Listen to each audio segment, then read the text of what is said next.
Everyone, I'm going to do this lecture style, so I want to first apologize for the video being like this. I hope you enjoy it, and most importantly is that you're getting the information from the video. So happy new moon in Taurus, May 4th, 2019. I'm moving things around, so and I've been really busy, but I really wanted to get this out for you guys. So we'll just look at this, and I'll just do my own reading for this, okay? So we can see the triangle focus for this astrological reading, all right? And what I wanted to do, I'm going to pause. All right, so I found it. All right, I'm trying to find it. So the Hierophant is the tarot card associated with Taurus in the tarot. Okay, so I'm going to find that card. Get yourself something to drink, sit back, however long this video will be. And you can manifest with this card if you want to do a tarot manifestation. You can. I know that this is an astrology reading, but I want to just sprinkle this in here. A little dash of this in here. Okay. All right. We're on our way. Okay, so I want to bring this up so you guys can see it and get some information. And you can look this up yourself. You know, if you want to learn something, you know, look it up.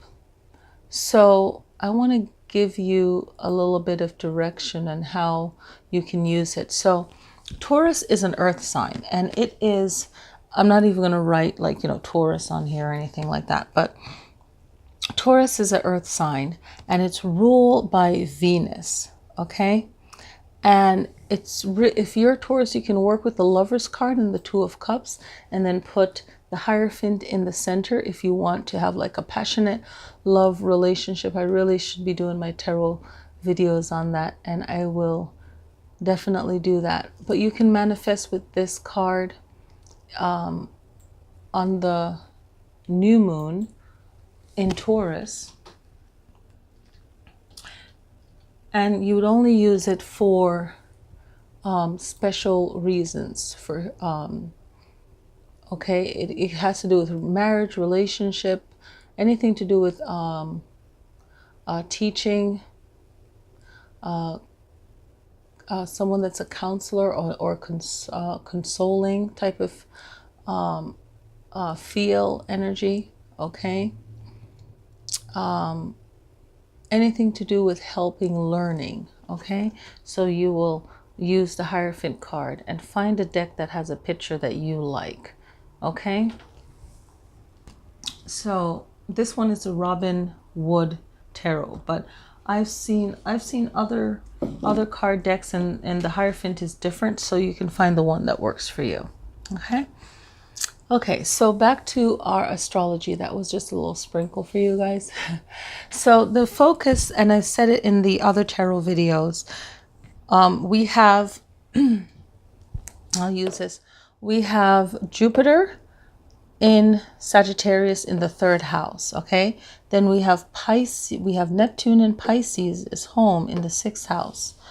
We have Mars in Gemini in the 9th house, and Mars is going to be in Gemini for a while, right? So what is the main thing that we want to focus on? The main thing, one way you can read this, okay, is to not worry about how long it's going to take you to get somewhere or something that you want with that Sagittarius and Jupiter energy. What I didn't put down is that Jupiter is in retrograde. Okay, let's write that in. All right, perfect. Now, you don't want to worry about how long it will take you to get there. You just want to make sure that you are on track and not reading too much into the journey of it all. And make sure that you're communicating really good with yourself, Gemini and Mars, and you're fighting for yourself. And you're also willing to change when you need to. This is the Sagittarius and Jupiter you can look at that as a spiritual journey too, of growth, if you're willing to learn along the way. The Neptune and Pisces is telling you to trust your intuition, and that and that, you know, with the 6, if I'm just doing numerology with the numbers, that, you know, doors will open for you, things will open up for you. If you believe in yourself, if you, you know, have faith and keep yourself moving forward to where you want to be. And with that 6 energy, it's very harmonious too, because and there's a responsibility, and when you ask for harmony, balance, when you ask for doors to open, that you're ready for it. And it might look a way that you're noticing it, like, oh, this is what I asked for, but sometimes it might arrive a different way, and you have to work with it until you can make it better.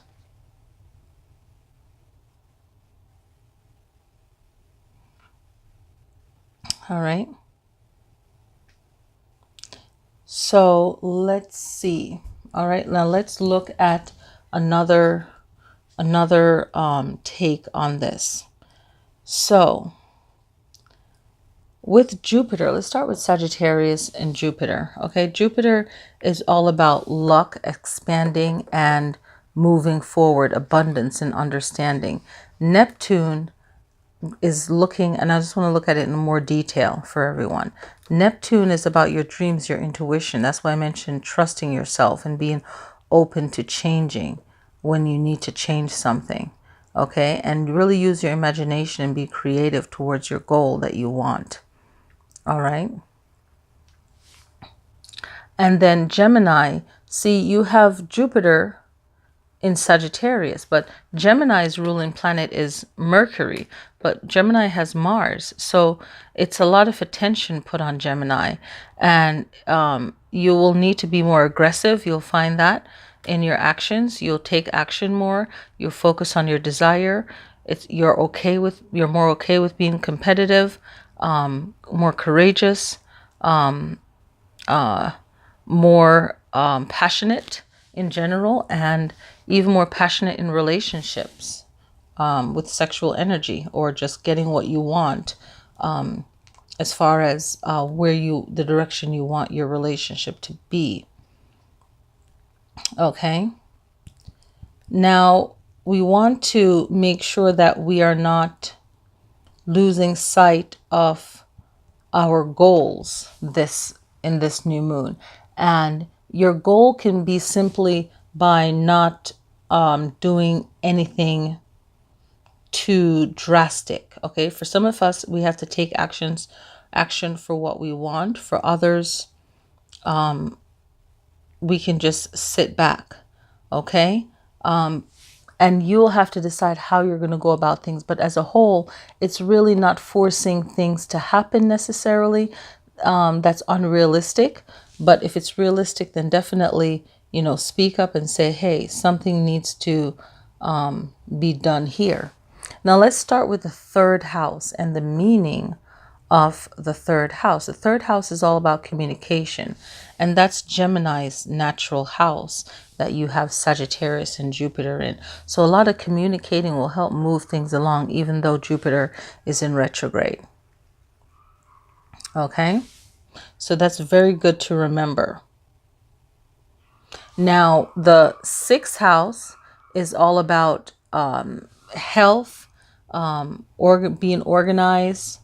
It can also have to do with fitness. So if that applies to you in the 6th house, it's all about how you take care of yourself, your body, you know, and along with that, you have that Neptune and intuition. So if you feel that there's some change you need to make health-wise or regarding your work, then definitely do so. It could also be about pets too, anyone's health, okay? Fitness, any kind of habits that you have, especially related to work.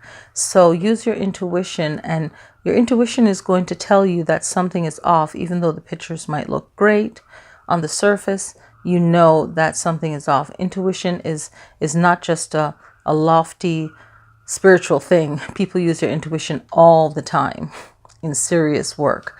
Okay, so 9. In the 9th house, it's Sagittarius's house that Gemini is in, and Sagittarius is opposite sign to Gemini. So Gemini is in the 9th house, Sagittarius house, with Mars, and Mars is Aries planet. So, and Sagittarius is fire. So Gemini is getting a lot of fire energy, and Gemini you can really manifest on the new moon by using up this fire energy. Okay, and being in the 9th house it is the house of wisdom. I feel wisdom will help Gemini a lot, because your natural communicator being ruled by Mercury, and with more wisdom, your communication is on point. So the 9th house is about travel. It's Sagittarius's house. It's a fire sign. It's about thinking, philosophy, higher education, religion, law, cultures, relationships, learning, ethics. So how does that apply to you? And Mars is about that. It's a fighting energy. It fights for what it wants. It's a strong masculine energy. So in using this Mars energy, Gemini, you want to have better, you're using it to get better communication, prosperity, success, just to feel good about yourself and move forward as in a whole. You bring air to fire. Fire brings ignites your air. You guys can expand very well together. You can explore where you are and how to make yourself better. Okay, with being in the 6th house with the Pisces and Neptune energy, it's your daily life and how you serve yourself. This is all about the me energy. I. This is 9th house is I exploring your where you are and beyond, right? Travel and all of that I mentioned. The 6th house is more about I serve, my daily life. How are you serving yourself and everyone around you? Because in the end, it's coming back to you. The 3rd house is I think, that Gemini mind, right? So your immediate environment, okay? Everyone that's close to you. How can Jupiter in retrograde help you? So you want to expand, but it's okay to move slow. I was saying in my teaching classes, when I teach yoga or any kind of movement, it's not about, there's power in moving fast and there's power in moving slowly. So you can rush into a room and then get hurt, or move slowly and avoid that, or wherever. The idea is that sometimes it's best to move slowly, sometimes it's best to move quickly, and being a good judge of that. But the overall message I want to leave you with is to take your time to get to where you are, really fight for yourself, and be willing to listen to your intuition, trust your gut instincts, and you're free to change your mind when you need to. Another reading for the new moon in Taurus for May 4th, 2019 is that money doesn't solve everything, okay? It's a good survival tool. And it is an exchange of energy. Okay, sometimes people want things for free, but they're getting good service from it. It's, especially when it comes to like tarot reading, people sometimes expect, oh, you can just do that for free, right? No, it's an exchange of energy and it is your time, but you're actually getting service. So it's time and service, and there's good advice in it. It's like the old way of coaching or counseling, or giving wisdom and explaining things. Because even though you're reading the cards, you can also you're reading the cards, but there's a conversation there. There's inspiration there, right? And if you have a good reader that's not trying to get something from someone, and never like that. Even when I was a young kid, I started reading tarot when I was 14, and I never trusted other people. I was like, I can always tell, kids can always tell when someone's no good. And I was like, yeah, this person is no good. And it's always good when you have a reader that's like, I don't need you. You need to come to me to get this information. The people that I need when I need them, I know who they are, and their wisdom help guide me as well. And I research things and help guide myself. So when I'm offering a reading, that's my time, that's my energy. I care about what I'm doing. And if I say no, is because I feel that the client is about some BS and they probably need coaching, life coaching, or they just need a good friend, or they've been depleting of their energy, and stuff like that. So, it's about our energy. It's about changing our mind when we need to. And the great thing about Pisces is that, they can change their mind when they feel that things aren't going right. We have to trust ourselves. And going back to my reading, it's saying that money is not the solution, as far as buying things to make yourself feel good. Money is survival. Money is energy. It's currency. It's energy. It's energy. It's energy, right? But and it's for survival in our time, but it's not everything, and it won't fix everything. So think about what will fix what I'm going through. And accept yourself. When you accept yourself, you can actually find your solution for what's going on. But you need to be steady first. Be still. That's why I've been saying in all the 12 videos that I put up is that find stillness. It's a new moon in Aries. How is it? 14 degrees, 10 minutes. So you can meditate for 10 minutes. You can clear your mind for 10 minutes, whatever energy work you want to do for 10 minutes. But you can also, I felt intuitively to do 14 or 15, either one of those numbers that resonates with you, right? Maybe 10 resonates with you. You can do 10. Sometimes I like to use the degrees as minutes.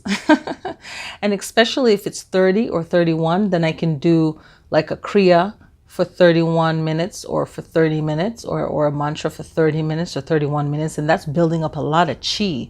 That's building up a lot of energy to either motivate yourself or just pump your mind up, just like how you'd exercise in the gym.